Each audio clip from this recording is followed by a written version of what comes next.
It's 2 in the afternoon, warm, dry, not a flower blooming for miles, and a weak hive in your yard has about 20 minutes left to live.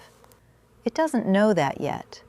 The bees are going about their work, but a single scout from another colony just found a crack in their defenses. She's already flying home to tell the others, and when she comes back, she won't come back alone.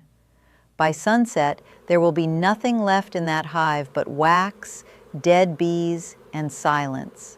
No honey, no brood untouched, nothing. This is robbing, and in a bad dearth, it is the fastest way a colony dies. Here's the first thing that surprises people. The bees doing the killing are not some invading species. They are not wasps, they are not yellow jackets, they are honeybees. Your honeybees, or your neighbors, the same gentle foragers that were pollinating clover last week. A honeybee is not loyal to the idea of honeybees.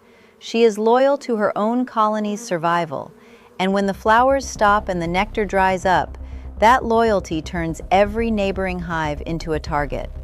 Robbing isn't a malfunction. It isn't aggression for its own sake. It is foraging, pure, cold foraging, aimed at the easiest source of concentrated sugar in the entire landscape. And the easiest source in a dearth is a weaker hive that already did the work of collecting it. Why fly 2 miles to a flower with a drop of nectar when there's a hive next door holding 40 pounds of finished honey behind a door too weak to guard? So the dearth arrives. The nectar stops. Simple enough. Except now every strong colony in your yard has thousands of foragers with nothing to forage. So those foragers start searching wider. Except searching wider means they start investigating every scent on the wind, including the smell of honey leaking from a weak hive's entrance. So a scout finds that weak hive, except she doesn't just take a load and leave quietly. She goes home, and the way she recruits is chemical. She comes back with nestmates, and they come back with more. And the scent of the robbing itself draws in bees from colonies that never sent a scout at all. So now the weak hive is under siege, except the guards at the entrance are outnumbered 50 to 1, and every guard that dies makes the door easier to breach. So the weak colony tries to defend, except defending pulls its own foragers back to fight, which means no food is coming in, which means the colony is now spending its last energy in a battle it has already lost. Do you see the trap? Every single step the weak colony takes to survive makes its death come faster. There is no move that helps. That is what makes robbing so brutal to watch. Now here's something almost no one tells you. You can trigger this yourself, by accident, in about 30 seconds. You open a weak hive on a hot, dry afternoon to check on it. You pull a frame. Maybe you spill a little honey, or leave the hive open a few minutes too long, or set a burr comb scraping on the ground beside you. That scent goes up into the air like a dinner bell. And the foragers who had nothing to do all afternoon suddenly have a direction. I have seen a calm inspection turn into a full robbing war in the time it takes to walk back to the house for a cup of coffee. The beekeeper caused it, not the bees. The bees just did what a dearth taught them to do. This is why experienced keepers barely crack a hive open in August, work fast when they do, and never, never leave honey exposed in the yard during a dearth. Think about what's actually being moved. A strong robbing force can strip a weak hive of 30, 40 pounds of honey in a single afternoon. 40 pounds. That's tens of thousands of individual trips, each bee carrying a load smaller than a raindrop, back and forth all afternoon until the shelves are bare. It took the weak colony an entire summer to gather that honey, flower by flower, mile by mile, 55,000 miles of flight for a single pound, and it can be carried off, wingload by wingload, before the sun goes down. A summer of work, gone in an afternoon. That is the exchange rate of a dearth. So, you're telling me a colony can lose everything it built all year in the time it takes to eat lunch? That is exactly what I'm telling you. And the strangest part is what happens after, because the robbing doesn't always stop when the weak hive is empty. Once robbing starts in a yard, it can turn into something beekeepers call a robbing frenzy, and a frenzy has a mind of its own.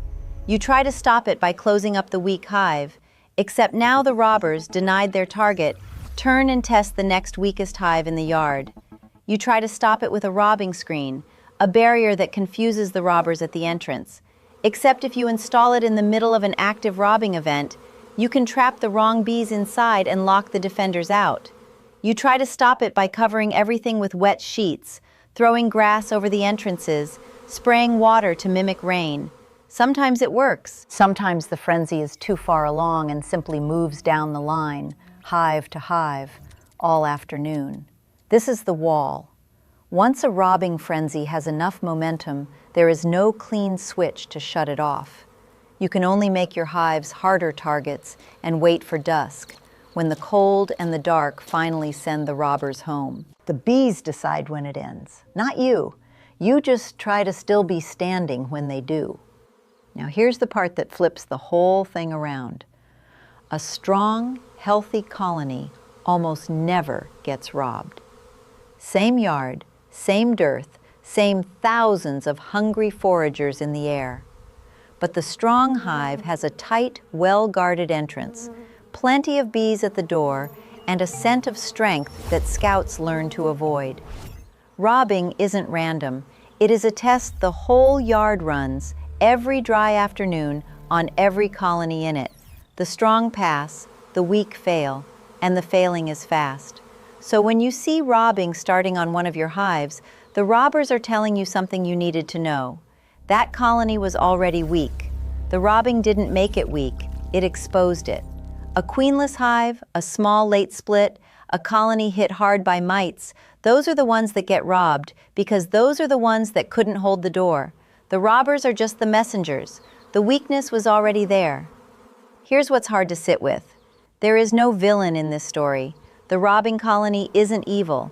It is doing exactly what kept honeybees alive through 100 million years of droughts and dearths and hard seasons, taking the easiest calories available so its own winter cluster survives. Every colony that ever refused to rob when its own bees were starving didn't leave descendants. The instinct to strip a weaker hive is written into your gentlest bees because it worked. And the weak colony being robbed isn't innocent either. It would do the exact same thing if the roles were reversed, and it has, in other summers, to hives weaker than itself. This is not cruelty. It is a landscape with more mouths than flowers, running the oldest math there is. In a dearth, strength eats weakness, and the honey flows toward whoever can hold it. Every drop of honey in the world has passed through that logic at some point. So here's what I want you to take from this. Robbing looks like a disaster you have to fight, but it's really a mirror. It shows you, in a single afternoon, exactly which of your colonies were strong and which were only pretending. It's a brutal audit, but it's an honest one. The best thing you can do about robbing isn't fought during the robbing. It's done in the weeks before, keeping every colony strong, every entrance small, every weak hive combined or protected before the dearth ever arrives. By the time the robbers show up, the test is already graded.